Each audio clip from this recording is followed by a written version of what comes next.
Good evening. Close your eyes for a moment and imagine a simple scene. A black cat crossing your path. What's your first reaction? A flicker of unease? A moment of hesitation? Perhaps you've never consciously believed in the superstition, yet something in you pauses, acknowledges the moment, feels that ancient whisper of warning. Now ask yourself, why? Why does the sight of a small black animal, a creature no different genetically from cats of any other color, trigger this response in cultures across the Western world? Why did we decide that black cats were unlucky, dangerous, associated with witches and evil? And more importantly, what did this superstition cost us? Tonight, I'm going to tell you a story that begins with worship and ends with massacre. A story that starts in ancient Egypt, where black cats were sacred, were protected by law, were mourned like family members when they died.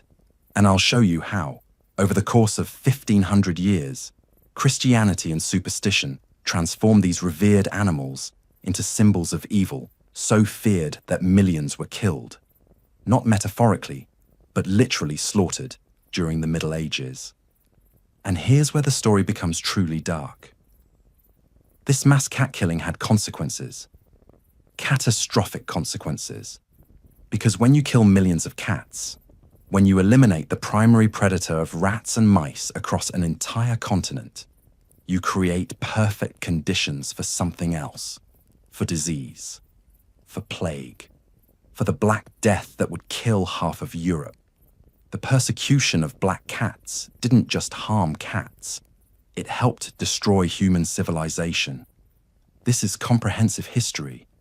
2 hours exploring how a sacred animal became a symbol of evil, how superstition led to mass killing, how witch trials targeted both women and their feline companions, how the Catholic Church's declarations against cats contributed to plague, and how Halloween traditions preserve echoes of these beliefs even today.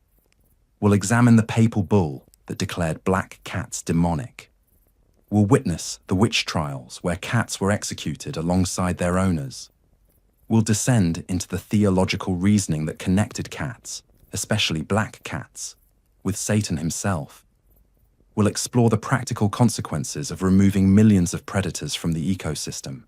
And we'll trace how Halloween, a night already associated with supernatural fear, became permanently linked with black cats in ways that still affect these animals today.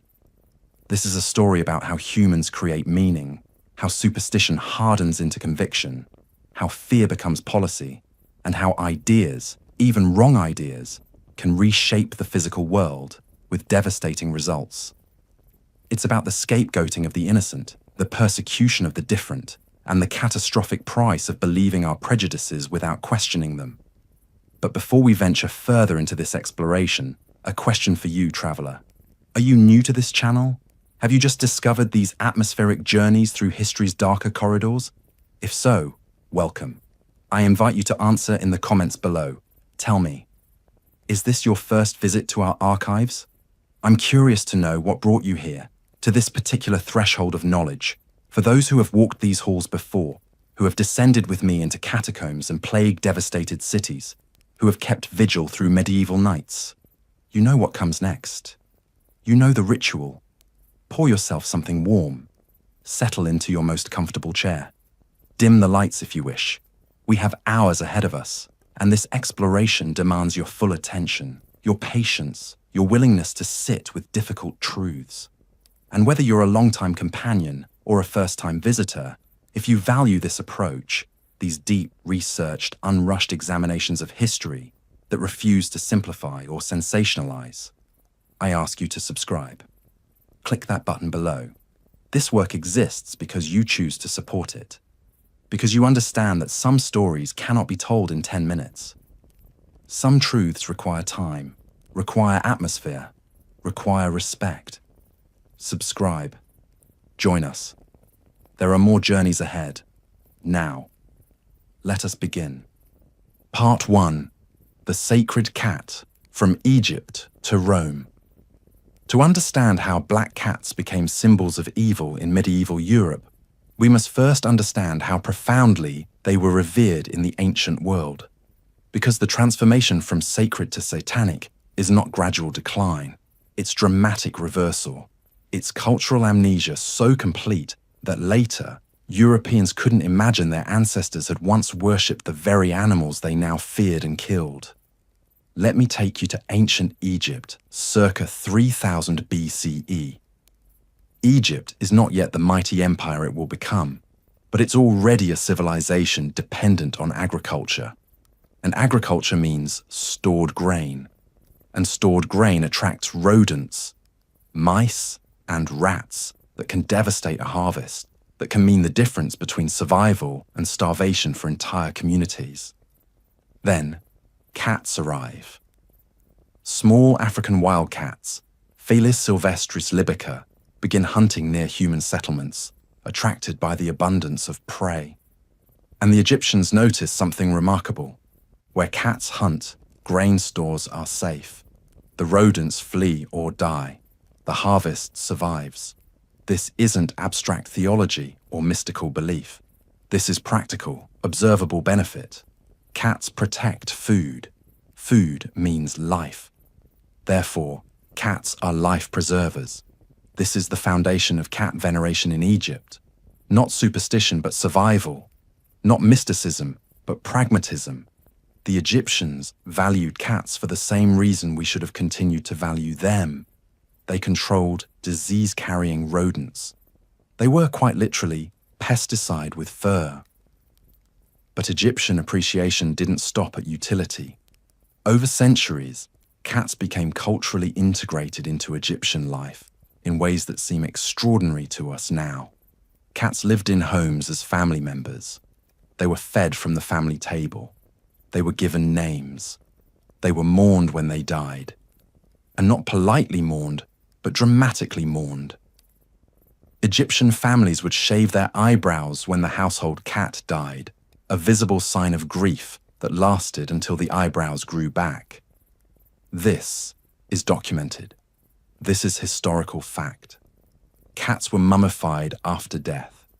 Not just royal cats or symbolic cats, but regular household cats. We've found cat mummies by the hundreds of thousands. One 19th century excavation uncovered over 300,000 cat mummies at a single site, the cemetery at Beni Hassan. 300,000, each one individually wrapped, preserved, buried with ceremony. Each one representing a family's loss, a community's respect for these animals. And Egyptian law protected cats with severity we'd find shocking today. Killing a cat, even accidentally, was punishable by death. There are documented cases of foreign visitors to Egypt being executed for killing cats, even when the death was clearly accidental. The penalty was harsh because the crime was seen as serious. You didn't just kill an animal. You killed a sacred being. You offended the gods. You harmed the community's protectors. Because cats in Egypt weren't just household pets. They were manifestations of divinity. The goddess Bastet, one of Egypt's most important deities, was cat-headed, associated with home, fertility, protection. Her cult center at Bubastis was one of Egypt's largest religious sites.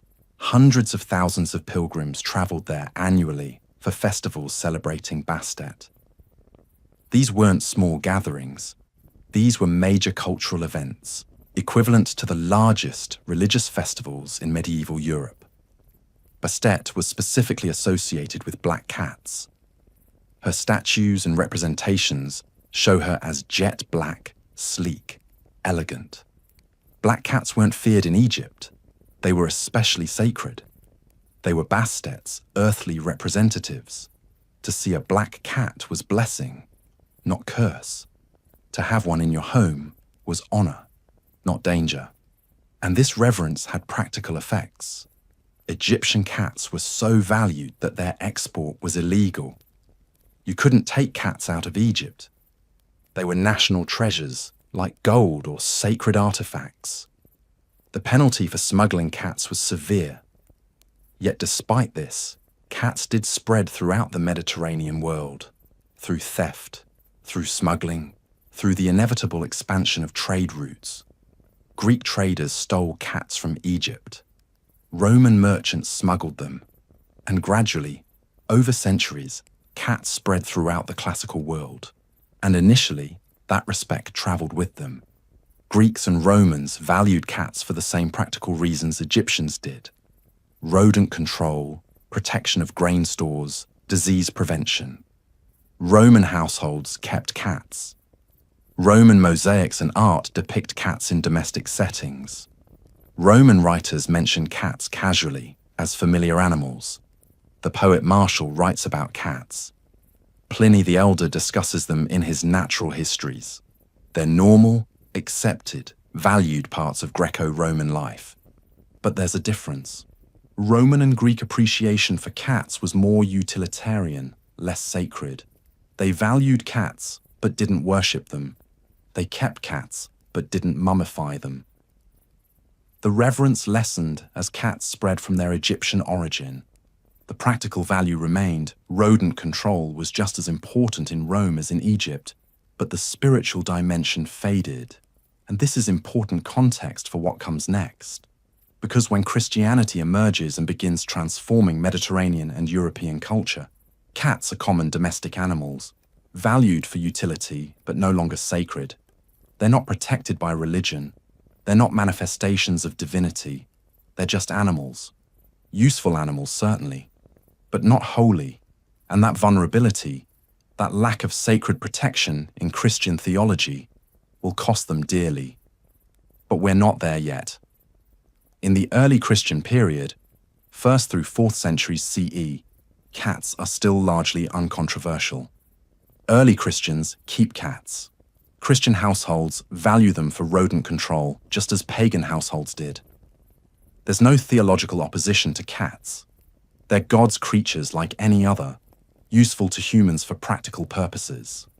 The transformation begins later, much later, and to understand why it happens, we need to understand the complex theological and social forces that shaped medieval European Christianity, particularly Christianity's fraught relationship with anything associated with paganism, femininity, and the natural world. But let me pause here to note something crucial. For nearly 4,000 years, from ancient Egypt through the Roman Empire into early medieval Europe, cats were valued, respected, integrated into human society. For 4 millennia, humans and cats had largely beneficial relationships. Cats controlled rodents. Humans provided food, shelter, safety. It worked. It was symbiotic. It was, in the most practical sense, successful cooperation between species. What happens next? The transformation of cats from valued to vilified, from useful to demonic, from protected to persecuted, takes only a few centuries. 500 years, maybe 6. A blink in the long history of human-cat relations. But those 5 centuries will see millions of cats killed, will contribute to the worst pandemic in human history, will establish superstitions that persist to this day, will make black cats symbols of bad luck so ingrained in Western culture that people still react with unease when one crosses their path. How did this happen? How did we go from worshipping black cats to burning them alive? The answer is complex, involving theology, politics, gender, class, and the slow grinding transformation of European culture from classical paganism to medieval Christianity. But we can trace specific turning points, specific moments when ideas about cats changed, specific people, especially popes, whose declarations shaped how millions of Europeans thought about these animals. Let us trace this transformation. Let us watch as the sacred becomes satanic, as the protector becomes the predator, as superstition hardens into conviction so strong that people will kill millions of animals despite the catastrophic practical consequences. We begin in medieval Europe, where Christianity is establishing itself as the dominant cultural force, where the church is hunting out paganism wherever it finds it, where anything associated with the old gods, the old ways, must be eliminated or demonized, and where cats, especially black cats, are about to become targets.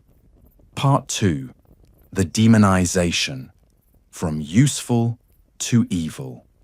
The year is 1233. Pope Gregory IX sits in Rome, concerned about heresy spreading through Germany. Not just theological disagreement, organized heretical movements, groups openly rejecting church authority, claiming direct knowledge of God without priestly mediation. These are the Cathars in southern France, the Waldensians in northern Italy, various movements throughout German territories. The Church sees them as existential threats, and Gregory IX decides to address one specific aspect of these heresies: the worship of Satan in the form of a black cat. On June 13th, 1233, Gregory issues Vox in Rama, a papal bull addressed to Gregory, a papal inquisitor in Germany. And in this document, Gregory IX describes, in vivid, specific detail, the rituals heretics supposedly perform. Let me read you his words, because they matter, because this single document will shape European attitudes toward cats for the next 4 centuries. Gregory writes that heretics, when joining their sect, are presented with a black cat. Sometimes the cat appears and descends backwards down a rope or ladder. Sometimes it's simply present in the gathering. The initiates kiss the cat. Specifically, they kiss its rear, its genitals, its mouth. This is described as honor to the cat, as worship.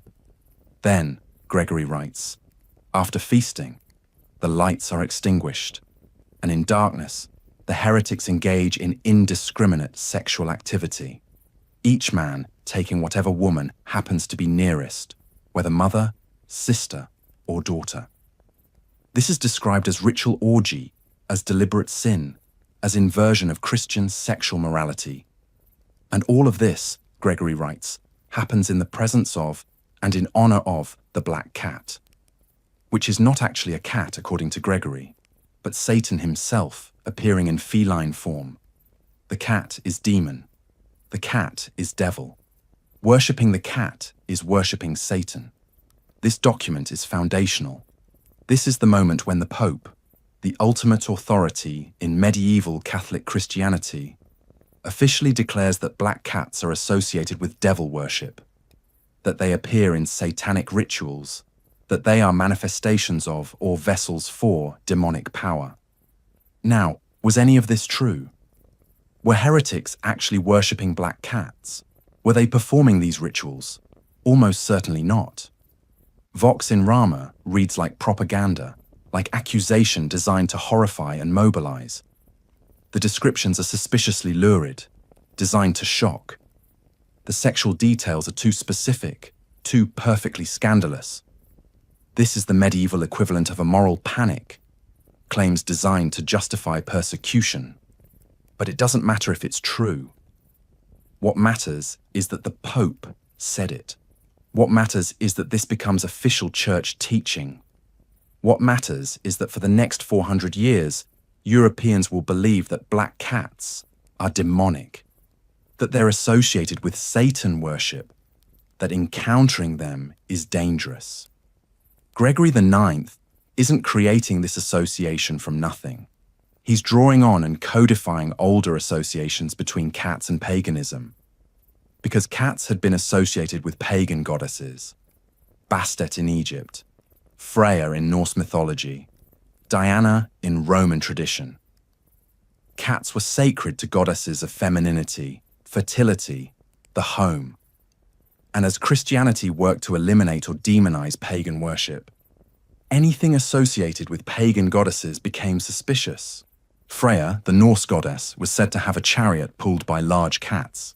She was goddess of love, fertility, battle, death. Her worship persisted in Scandinavia even after nominal Christianization. And the Church, trying to eliminate Freya worship, demonized everything associated with her, including cats. So when Gregory IX writes Vox in Rama, he's not inventing cat-demon associations.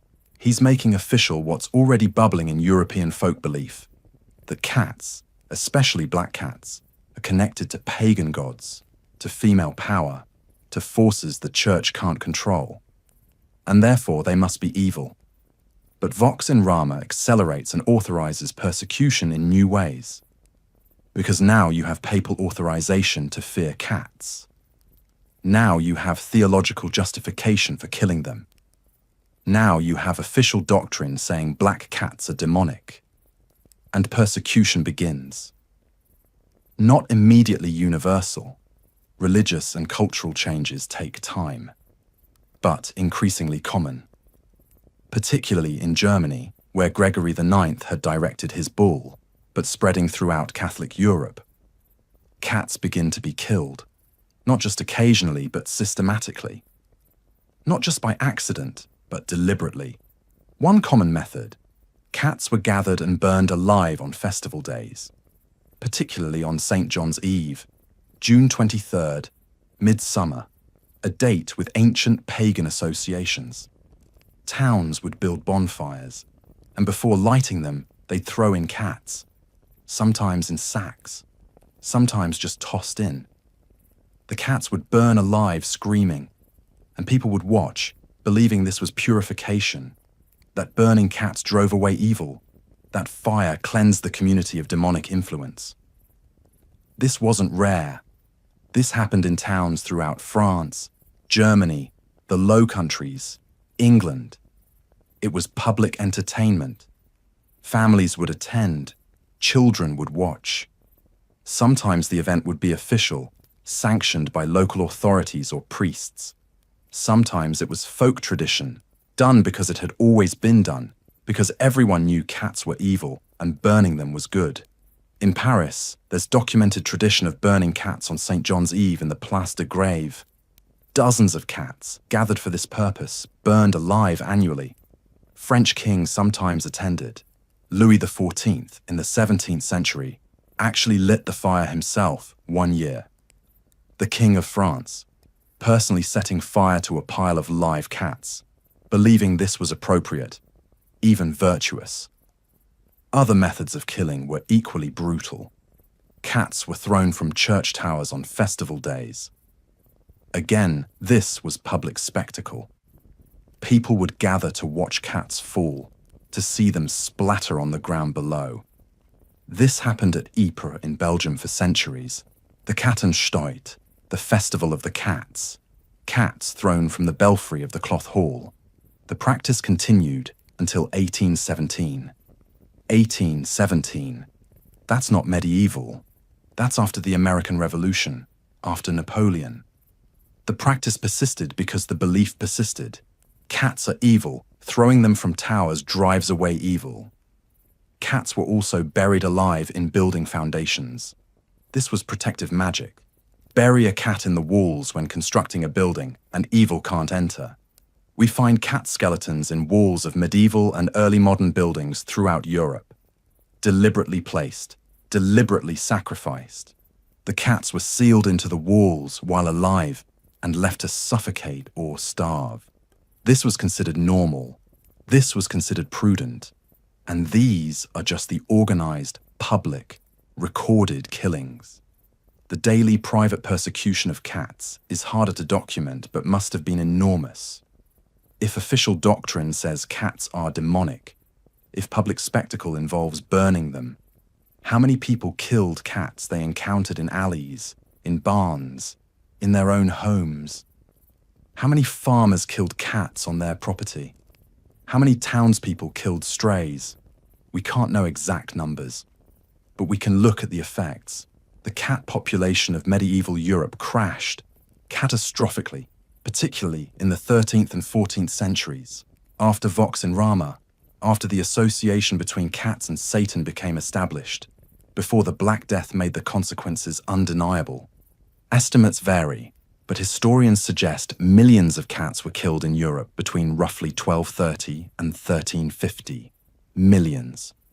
Some scholars suggest up to tens of millions, though exact numbers are impossible to verify. What's certain is that cats went from common domestic animals to rare, feared creatures in many parts of Europe. Their population declined so severely that entire regions were functionally cat-free. And this had immediate practical effects. even before plague. Rodent populations exploded. Grain stores became infested. Food spoilage increased. But people didn't connect the dots. Or if they did, they rationalized. The increase in rodents was God's punishment for other sins, or it was just bad luck, or it was normal fluctuation. The idea that killing all the predators that eat rodents would lead to more rodents, this apparently didn't occur to them. Or they thought the spiritual benefit of eliminating demonic animals outweighed practical costs. This is the danger of superstition, hardening into conviction. People will ignore obvious practical consequences if they believe they're doing spiritual good. They'll watch their grain stores get devoured by rats and still kill cats, because cats are demonic and rats are just rats. Annoying, but not evil. The categories are wrong, the theology is twisted, but it becomes self-sustaining. Cats are bad, we must kill cats. If bad things happen, it's not because we killed cats, it's because we haven't killed enough cats yet. But the cat persecution didn't stop with just killing cats. It extended to the people who kept them. Because if cats are demonic, if they're associated with Satan, who keeps cats? Who protects them? Who has special relationships with them? Women, particularly older women, particularly women living alone, particularly women outside male protection or control, particularly women who might have knowledge of herbs, healing, midwifery, practical skills that looked suspiciously like magic to medieval authorities. These women, if they kept cats, were suspect. And if they kept black cats, that was practically proof of witchcraft. We're approaching the witch trials now, that horror that will consume Europe from the 15th through 17th centuries, that will kill somewhere between 40 and 60,000 people, mostly women, mostly accused of impossible crimes based on tortured confessions and paranoid theology. And cats, especially black cats, will be central to witch accusations. The witch and her familiar, the woman and her cat. Inseparable in European imagination, connected by the devil. Let us examine the witch trials and the role cats played in them. Let us see how fear of cats and fear of women merged into systematic persecution of both. Let us watch as vulnerable women and the animals they cared for were killed together, burned together, condemned together by the same twisted logic that couldn't distinguish superstition from reality. Part 3. Witches and their familiars. The concept of the familiar spirit, the demon that serves a witch in animal form, becomes central to European witch beliefs in the 15th and 16th centuries. And of all the animals that supposedly serve as familiars, none is more common than the cat, especially the black cat. Here's how the logic works, according to witch hunters and inquisitors. A woman makes a pact with the devil. In exchange for her soul and service, the devil gives her power to curse, to harm, to perform maleficium, harmful magic. But because the woman is human and weak, the devil also assigns her a demon to assist her. This demon takes animal form, usually a cat, sometimes a toad, occasionally a bird or dog. And this animal demon lives with the witch, aids her in magic, carries out her curses. The familiar is simultaneously the witch's servant and her mark. It proves her guilt. If you're accused of witchcraft and you own a cat, especially a black cat, that cat is evidence against you. That cat is your familiar. That cat proves you've made a pact with Satan. This is documented throughout witch trial transcripts. Women are accused of witchcraft, and part of the evidence is she keeps a black cat. The cat's existence is treated as proof of guilt. The cat's behavior, normal cat behavior like hunting mice, moving silently, having reflective eyes, is treated as supernatural. The cat must be demonic because what normal animal moves like that, watches like that, survives like that? Let me give you specific examples, because these are real women, real cats. real deaths. In 1566, Agnes Waterhouse of Hatfield Peveril, England, was executed for witchcraft. The evidence against her included her cat, named Satan. Yes, the cat was actually named Satan, or at least the trial records claim it was. The prosecution argued that Agnes had received the cat from her mother, who had received it from the devil. The cat, they claimed, could speak. It had helped Agnes curse her neighbours. It had caused cattle to die, had made children sick. Agnes Waterhouse was hanged. We don't know what happened to her cat.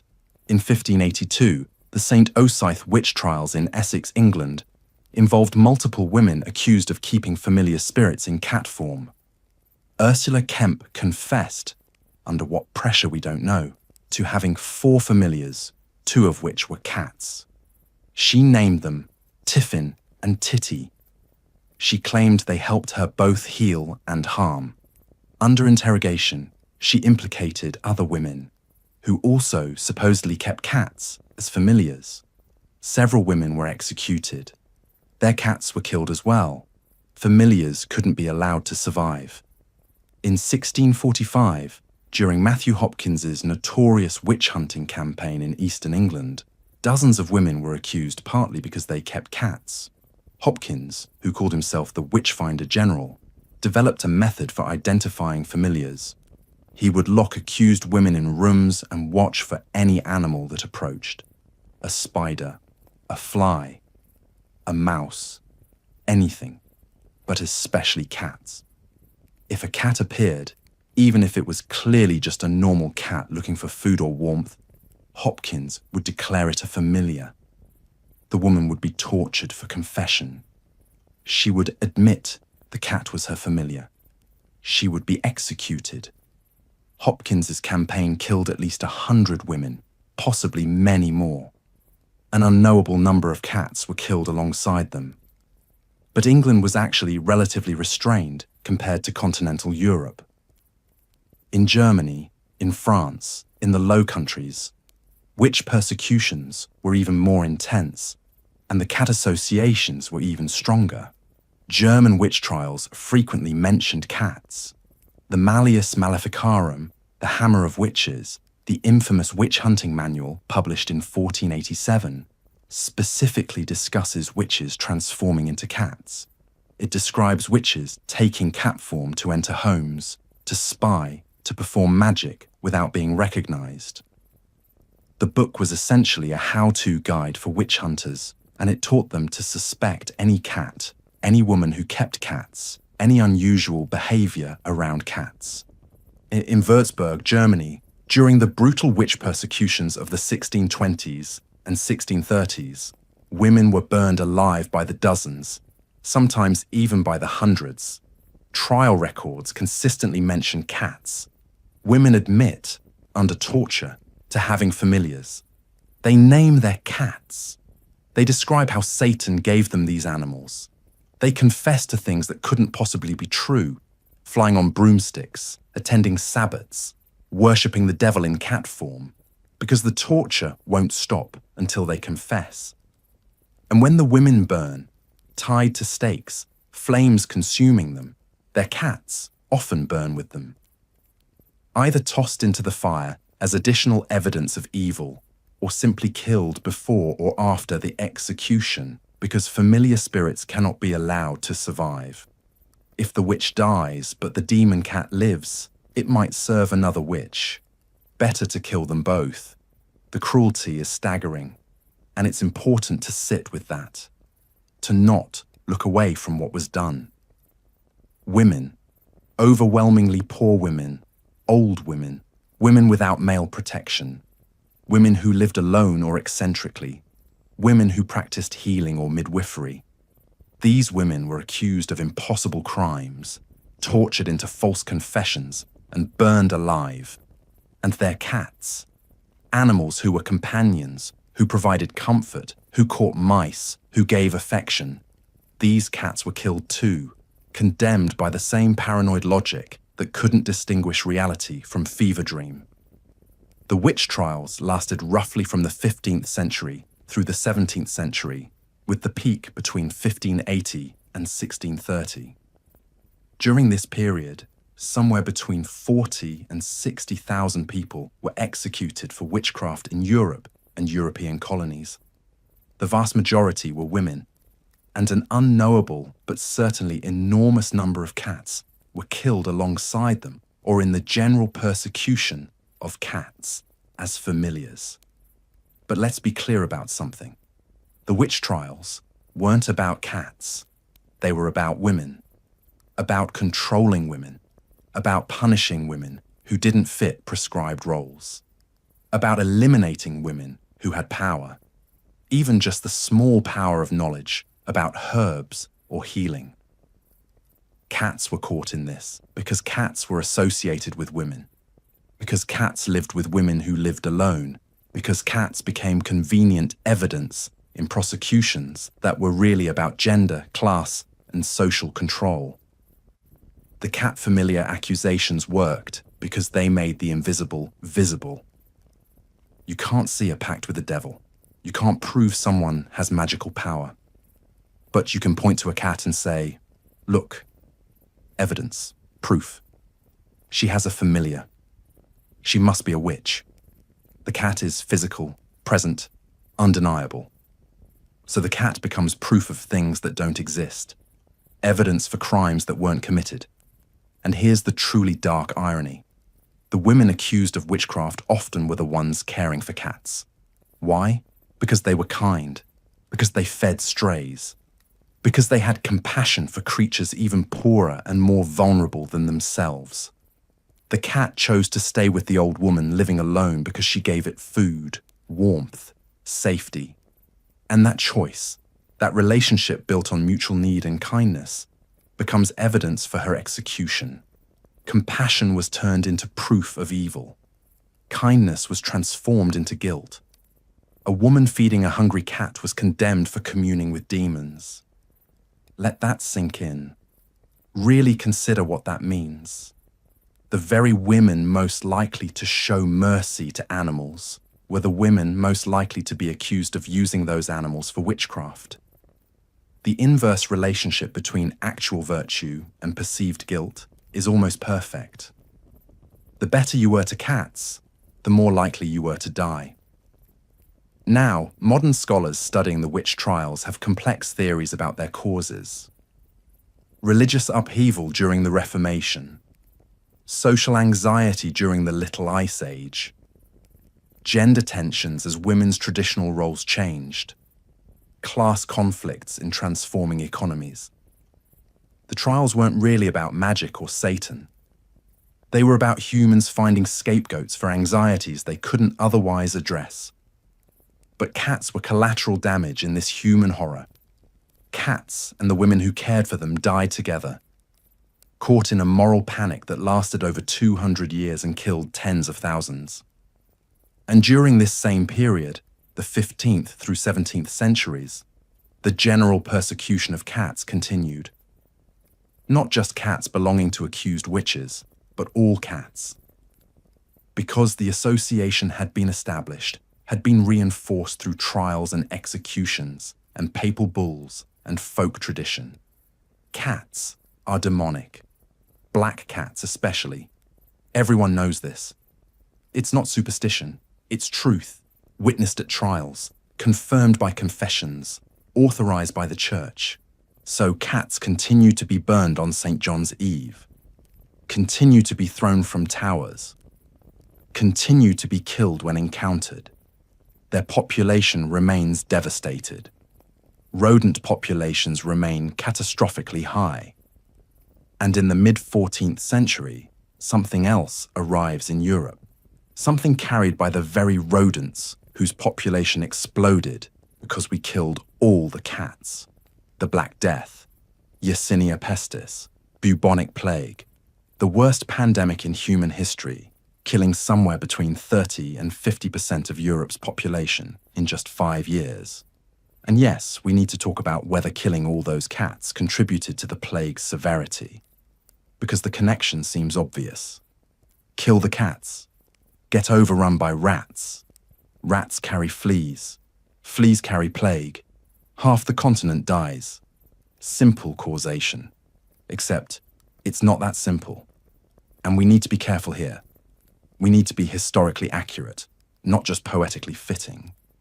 Let us examine what we actually know about cats, plague, and the ecological disaster of cat persecution. Part 4. The plague connection. I need to be honest with you about something. The connection between cat persecution and the Black Death is more complex than the popular narrative suggests. The popular story, which you've probably heard, which I've gestured toward, goes like this. Europeans killed millions of cats because of superstition and witch hunts. Without cats to control them, rat populations exploded. Rats carried plague-bearing fleas. Therefore, killing cats contributed to the Black Death's devastation. It's a neat story. It has satisfying ironic justice, persecute innocent animals, suffer catastrophic consequences. Kill what protects you, get killed by what you failed to control. It's morally instructive, dramatically compelling, easy to remember. And it's partially true, but not entirely true. And because this is serious history, not just good storytelling, we need to examine what's actually documented versus what's speculation. Here's what we know for certain. First, cats were massively persecuted in medieval Europe from roughly the 13th century onward. This is documented. We have papal bulls, trial records, descriptions of cat-burning festivals, archaeological evidence of deliberate cat killing. The persecution happened. The cat population declined severely. Second, the Black Death, caused by Yersinia pestis bacteria, arrived in Europe in 1347, likely through trading ships from the Black Sea. It spread rapidly, devastating Europe for 5 years, killing somewhere between 30 to 50% of the population. This is also documented extensively. Third, Yersinia pestis is primarily spread by fleas, specifically by the rat flea, Xenocilla chiopes, that lives on black rats, Rattus rattus. Fleas bite infected rats, ingest the bacteria, then bite humans and transmit the disease. This is established medical fact. Fourth, cats kill rats. This is obvious and observable. A healthy cat population reduces rat populations. This is why Egyptians valued cats, why Romans kept them, why they're useful animals for controlling rodents. So far, the causation seems clear. Kill cats, more rats, more fleas, more plague. Simple ecological chain. But here's where it gets complicated. The primary spreaders of plague weren't actually cats' primary prey. Black rats, the species that carried plague, lived in close association with humans, in buildings, in ships, in grain stores. They were commensal with humans in ways that made them hard for cats to control completely. Cats could reduce rat populations, but not eliminate them, especially in urban areas where rats had so many hiding places, so much access to human food waste, so many human structures to nest in. Moreover, modern studies have suggested that human-to-human transmission might have been more important for plague spread than we previously thought. That once plague entered a community, it spread person to person through fleas, lice, or even respiratory droplets, not just through continued rat-flea-human cycles. This doesn't eliminate rats as the initial vectors. They almost certainly were, but it complicates the no cats equals more plague equation. Part 4. The plague connection. I need to be honest with you about something. The connection between cat persecution and the Black Death is more complex than the popular narrative suggests. The popular story, which you've probably heard, which I've gestured toward, goes like this. Europeans killed millions of cats because of superstition and witch hunts. Without cats to control them, rat populations exploded. Rats carried plague-bearing fleas. Therefore, killing cats contributed to the Black Death's devastation. It's a neat story. It has satisfying ironic justice, persecute innocent animals, suffer catastrophic consequences. Kill what protects you. Get killed by what you failed to control. It's morally instructive, dramatically compelling, easy to remember. And it's partially true, but not entirely true. And because this is serious history, not just good storytelling, we need to examine what's actually documented versus what's speculation. Here's what we know for certain. First, cats were massively persecuted in medieval Europe from roughly the 13th century onward.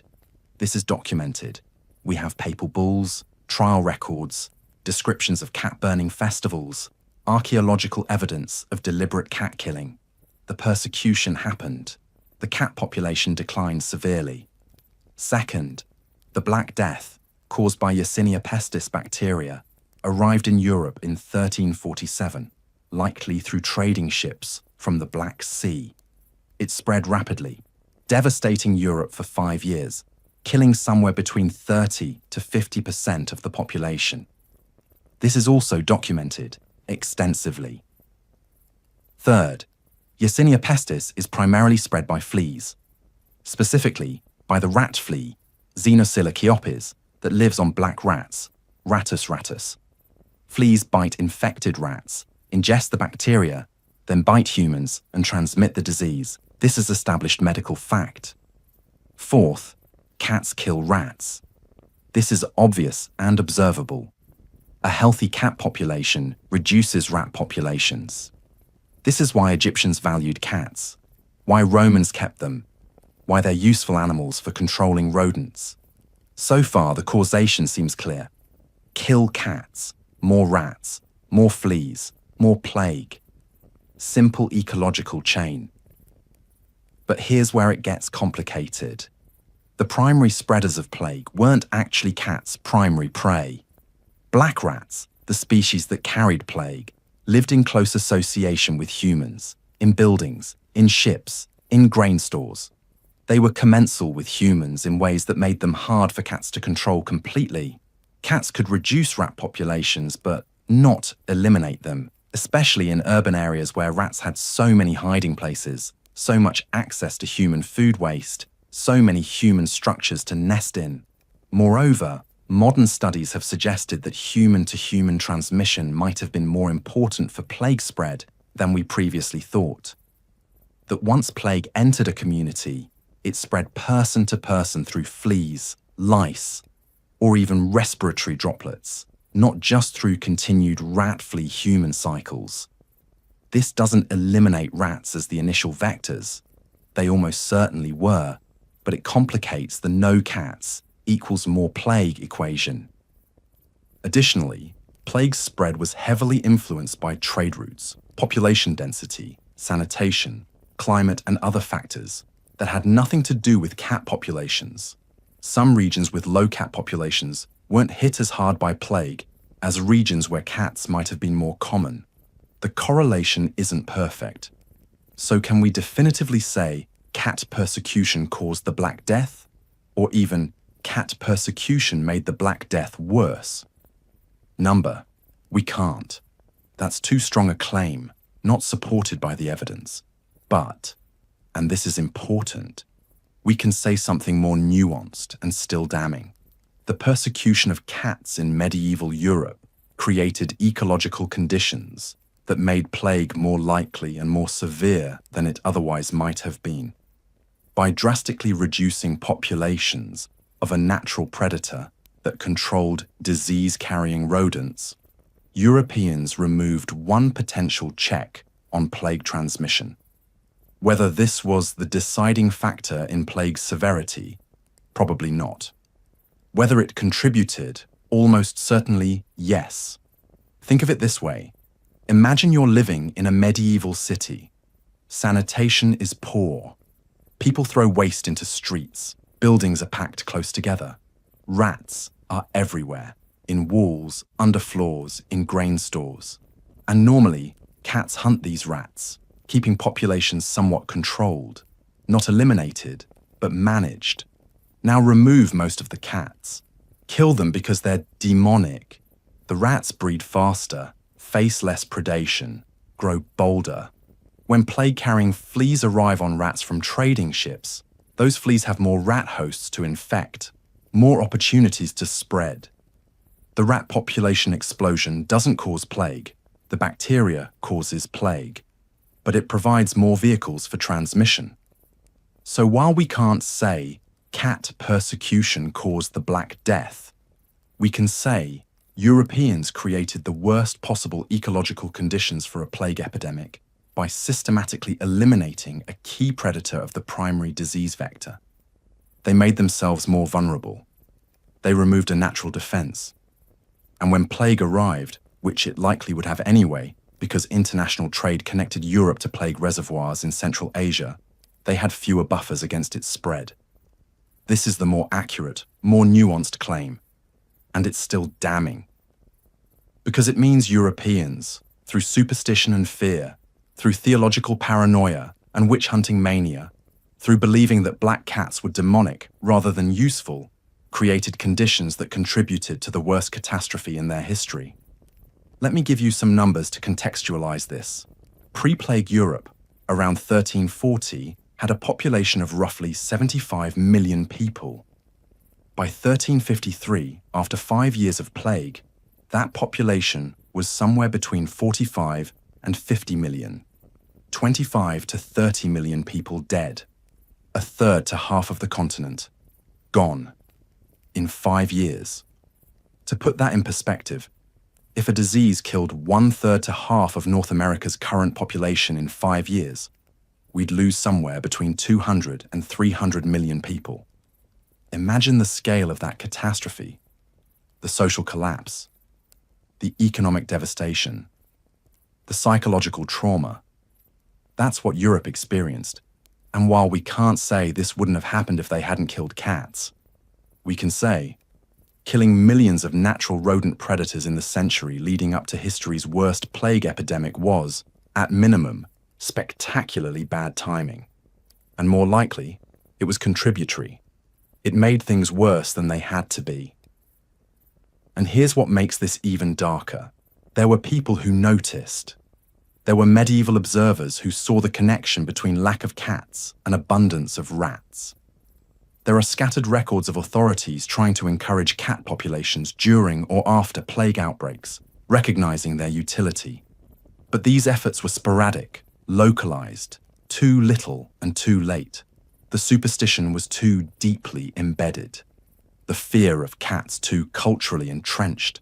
The association between cats and Satan too firmly established by centuries of church doctrine, witch trials, and folk practice.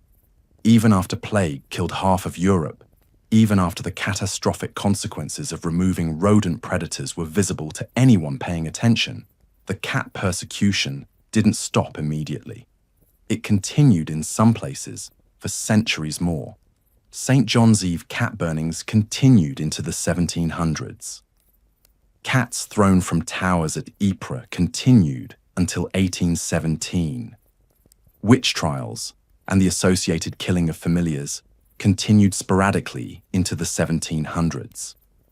The last official execution for witchcraft in Europe was Anna Göldi in Switzerland in 1782. 1782, after the American Revolution, after the Enlightenment was well underway. She was accused of poisoning a child through witchcraft. She had a cat. She was beheaded. The superstition persisted long after its catastrophic consequences should have been obvious. This is what's so frustrating about this history. It's not just that humans made a mistake. It's that they kept making the same mistake for centuries, even after the price of that mistake became undeniable. Why? Why did the superstition persist? Part of it is simply cultural inertia. Beliefs become self-sustaining. If everyone around you believes cats are unlucky, if every story you hear growing up includes cats as sinister, if the church itself says cats are demonic, you believe it too. Questioning it feels like questioning reality itself. The superstition becomes common sense, unexamined assumption, the way things are. Part of it is confirmation bias. If you believe cats are bad luck, every bad thing that happens after seeing a cat reinforces that belief. Your crop fails after a black cat crossed your path. Proof. Your child gets sick after your neighbor's cat came near. Proof. Never mind all the times you saw cats and nothing bad happened. Those don't register. The human mind is remarkable at finding patterns even in randomness, especially when we're looking for patterns we already expect. Part of it is theological commitment. Once the church officially declared something, especially through papal bull, reversing that position was difficult. Admitting we were wrong about cats being demonic would require admitting papal fallibility, would undermine church authority. Better to maintain the position, to insist cats really were evil, even if the evidence suggested otherwise. And part of it is simply that cats themselves, regardless of superstition, were easy to fear. They move silently. They hunt at night. They have reflective eyes that glow in darkness. They're independent, not obviously servile like dogs. They seem mysterious, unknowable. In a world where people believed in demons and witches, where the supernatural was considered real and present, cats' natural behavior looked supernatural. Their normality looked abnormal because humans didn't understand it. So the superstition persisted. The fear remained.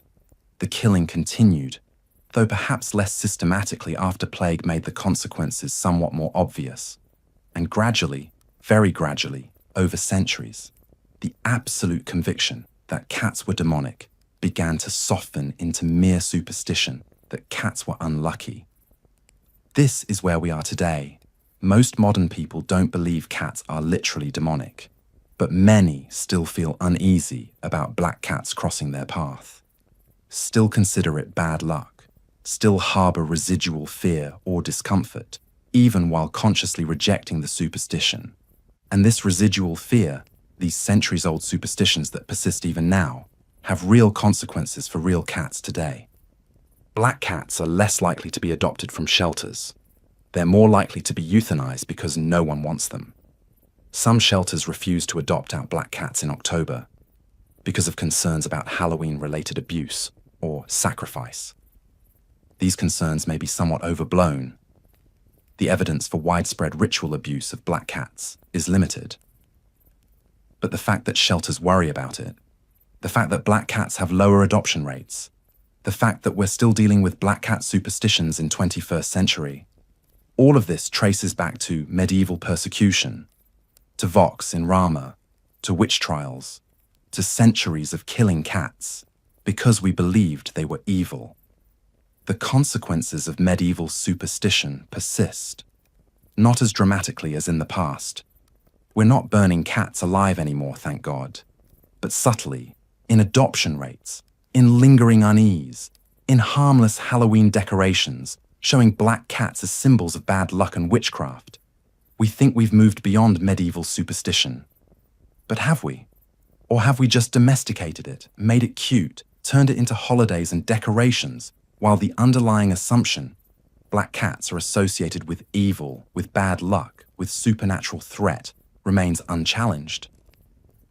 These are questions worth sitting with. Questions about how superstitions persist, how beliefs shape reality, how ideas about animals affect actual animals, how history casts long shadows. But before we address those questions directly, we need to explore one more dimension of this history. How black cats specifically, not just cats generally, but black cats particularly, became permanently associated with Halloween. Because that association isn't ancient. It's actually relatively recent, mostly developing in the 19th and 20th centuries. And it involves a complex mixture of the medieval superstitions we've been discussing and newer commercial and cultural forces. Let us turn to Halloween itself, to how this holiday became linked with black cats, to how what was once genuine fear became commercial symbol, and to what this transformation means for our relationship with both history and the animals we once persecuted. We've traveled a long road tonight. From ancient Egypt, where black cats were sacred, were protected by law, were mourned like family members, through Roman adoption of cats for practical purposes, into medieval Europe where theology and superstition transformed cats from useful to demonic, where papal bulls declared them satanic, where they were burned alive as public spectacle. We've witnessed the witch trials where women and their cats died together, where kindness to animals became evidence of evil, where compassion was twisted into proof of guilt. We've examined the ecological catastrophe of removing millions of natural predators just before the worst pandemic in history. We've traced how genuine medieval terror became Victorian aesthetic, became modern commercial symbol, how Halloween turned persecution into decoration. And now we ask, what do we owe black cats? The question might seem strange. They're animals. They don't know history. A black cat living today has no idea its ancestors were persecuted, no memory of witch trials or plague or cat burnings. It just lives, hunts, sleeps, seeks food and warmth and safety like any cat. But we know. We carry the history even if they don't. And I think that creates obligation. Not legal obligation, not enforceable duty, but moral obligation. Responsibility that comes from awareness. So what does this responsibility look like practically? First, and most simply, adopt black cats. If you're considering getting a cat, specifically choose a black one. Counter the superstition with deliberate choice. Every black cat adopted from shelter is one less affected by centuries-old prejudice, one less that might be euthanized because no one wants them. Animal shelters report that black cats have lowest adoption rates of any cat color. They stay in shelters longer. They're more likely to be euthanized when shelters run out of space. This is direct consequence of the superstitions we've examined, not because people consciously believe black cats are evil, but because the association lingers, because black cats seem less appealing, because the prejudice operates below conscious thought. Choosing to adopt black cats consciously counters this. It's small act, individual act, but if enough people do it, the statistics change. The centuries-old superstition weakens. The animals who suffered most from persecution benefit from our awareness of that persecution. Second, educate. Tell people this history. When friends comment that black cats are unlucky, gently correct them. Share the story of Vox in Rama, of the witch trials, of the ecological consequences. Not to shame doesn't help, but to illuminate, to show that what seems like harmless superstition has real origins in real suffering and real ongoing consequences. Most people don't know this history. They just absorbed the superstition culturally, without questioning it. Giving them the knowledge gives them opportunity to consciously reject the superstition, to choose differently, to think, wait, why do I believe this? And realize they don't have good reason. Third, be thoughtful about Halloween. Enjoy the holiday, decorate, celebrate, but maybe include some acknowledgement of what the symbols represent. Maybe tell children age-appropriate version of this history when they ask why black cats are Halloween symbols. Maybe adopt Halloween black cat aesthetic while also adopting actual black cats. Maybe make Halloween about honoring cats rather than just using them decoratively. This doesn't have to be somber or mood-killing. It can be, isn't it interesting that people used to think black cats were scary? But now we know they're just regular cats who happen to be black. Isn't it cool that we figured out the old superstition was wrong? Frame it as progress, as learning, as becoming smarter than our ancestors. Fourth, support organizations that protect black cats specifically. Some shelters and rescue organizations have special programs for black cats, recognizing their vulnerability. Supporting these programs, financially if possible, through volunteering if not, directly helps animals still affected by medieval persecution. Fifth, recognize superstition in ourselves. Be honest. Do you feel slight unease when black cat crosses your path?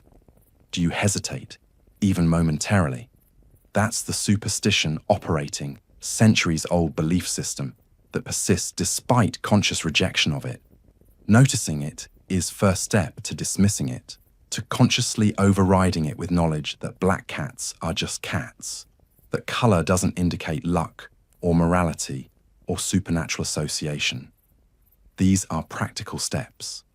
Adoptions, education, Halloween awareness, financial support, self-examination. Small acts that, collectively, help undo centuries of damage, that help cats living today despite not being able to help cats who died in the past. But there's also a larger question. What does this history teach us about how we think about animals generally? Because the black cat persecution isn't unique. It's an extreme example of something humans do repeatedly. We create stories about animals. Stories that serve our purposes, that reflect our anxieties, that justify our treatment of them. And then we treat those stories as reality, even when evidence contradicts them. We did it with cats. We've done it with wolves, with snakes, with spiders, with sharks, with countless animals we've feared and killed based on exaggerated or imaginary threats. We create the myth. The myth shapes behavior. Behavior affects real animals, and by the time we realize the myth was wrong, enormous damage has been done. The pattern is consistent. Identify animal, project human anxieties onto it, create mythology that justifies persecution, kill animal despite practical consequences, eventually realize mistake, but only after catastrophic damage. Rinse and repeat throughout human history. Cats are just one example, but they're an instructive example because the documentation is so good, because the consequences were so severe, because we can trace the whole arc from reverence to persecution to partial rehabilitation. We can see the full cycle, understand the mechanisms, recognize the pattern. And recognizing the pattern helps us avoid repeating it, helps us question our stories about animals before we act on those stories, helps us distinguish genuine danger from projected fear, helps us make better choices based on evidence rather than superstition. This is what we owe, not just to black cats, but to all animals, the willingness to question our assumptions, to examine our beliefs, to ask, is this actually true, or is this story I inherited?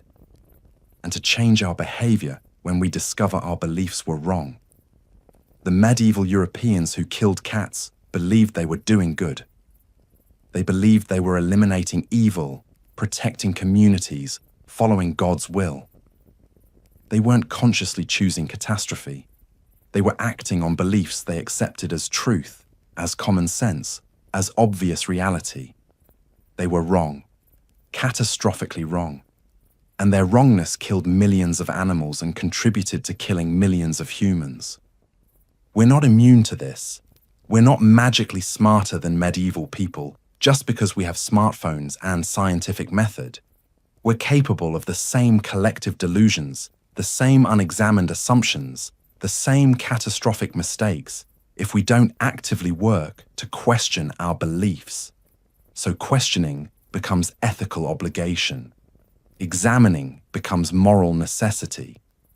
Being willing to say, I was wrong, my culture was wrong, the story I inherited was wrong, becomes crucial practice. And when we discover we were wrong, when evidence contradicts comfortable belief, we change, we adapt, we stop the harmful behavior, we try to undo damage, we commit to doing better. This is what we owe black cats, the willingness to say our ancestors were wrong, the commitment to not perpetuate their mistakes, the active effort to help animals still suffering consequences of those mistakes. But it's more than obligation. It's also opportunity. Because every time we recognize superstition and consciously reject it, we become slightly more rational, slightly less controlled by inherited fear, slightly more capable of seeing reality clearly. Every time we choose adoption, based on knowledge rather than prejudice, we practice evidence-based thinking. Every time we educate others, we strengthen cultural capacity for learning from mistakes. The black cat history is tragedy, but it's also lesson, it's warning, it's reminder of what happens when superstition becomes policy, when fear becomes action, when we stop questioning inherited beliefs. And if we learn that lesson, if we apply it not just to cats, but to how we think about everything, then maybe we can avoid repeating the pattern, can make better choices, can create culture that values evidence over superstition, compassion over fear, learning over rigid adherence to inherited belief. This is ambitious hope, but it's based on real progress. We don't burn cats anymore. We don't execute women for witchcraft. We've moved beyond the worst of medieval persecution. We're capable of learning, of changing, of doing better than our ancestors. The question is whether we'll continue that progress, whether we'll keep questioning, keep learning, keep improving, or whether we'll plateau, decide we're good enough, stop examining assumptions. I think we keep going. I think awareness of past mistakes motivates future improvement. I think knowing how badly we treated black cats makes us more likely to treat living cats better, which makes us more likely to treat all animals better, which makes us more thoughtful about how we think and act generally. This is optimistic view, maybe too optimistic. Maybe humans will find new superstitions, new animals to persecute, new catastrophic mistakes to make. History suggests we're good at repeating patterns even when we should know better. But knowing the history gives us chance, maybe small chance, but real chance, to do better. To recognize patterns before they cause catastrophe. To question beliefs before acting on them. To choose compassion over fear, evidence over superstition, learning over certainty. And if we do that, if we honor black cats, not just by adopting them, but by learning from their history, then maybe the millions of cats who died weren't killed for nothing. Maybe their suffering teaches us something valuable. Maybe their persecution warns us against our own capacity for collective delusion. This doesn't redeem the past, doesn't make the persecution okay, doesn't balance the scales, but it gives meaning to suffering that seemed meaningless. It transforms tragedy into lesson, catastrophe into warning, persecution into motivation for doing better. And that, I think, is what we owe black cats. Not just adoption and education and Halloween awareness, but commitment to learning from history, to questioning superstition, to choosing evidence over inherited belief, to recognizing that our ancestors were capable of catastrophic wrongness, and so are we unless we actively work to avoid their mistakes. This is what history does when we engage with it honestly. It humbles us by showing how wrong previous generations were. It warns us by demonstrating consequences of unexamined belief. It motivates us by showing that change is possible, that we can do better than those who came before. The black cats who died in medieval persecution can't benefit from our awareness. They're long dead, their suffering over. But the black cats alive today can benefit, and we can benefit by becoming more thoughtful, more questioning, more committed to evidence and compassion than to inherited superstition. This is responsibility and opportunity both. Obligation to help living cats affected by old prejudices. Chance to learn from past, to avoid repeating mistakes, to choose better than ancestors chose. So adopt black cats. Tell this history. Question superstitions, yours and others. Support animal welfare organizations. Be thoughtful about Halloween symbols. Examine your own inherited beliefs. Choose evidence over comfort, compassion over fear. These are small acts, individual acts, but collectively, over time, they matter. They change statistics, change culture, change how we think and what we believe and how we act. And maybe, if enough people make these small choices, we can fully undo the damage of medieval persecution. Can make black cats not symbols of bad luck, but just cats who happen to be black. can transform Halloween from holiday that perpetuates old superstitions into holiday that acknowledges them while consciously rejecting them, can create culture that learns from past rather than repeating it. This is work worth doing, not just for cats, though they matter, but for us, for humans, for our capacity to think clearly and act compassionately and learn from mistakes.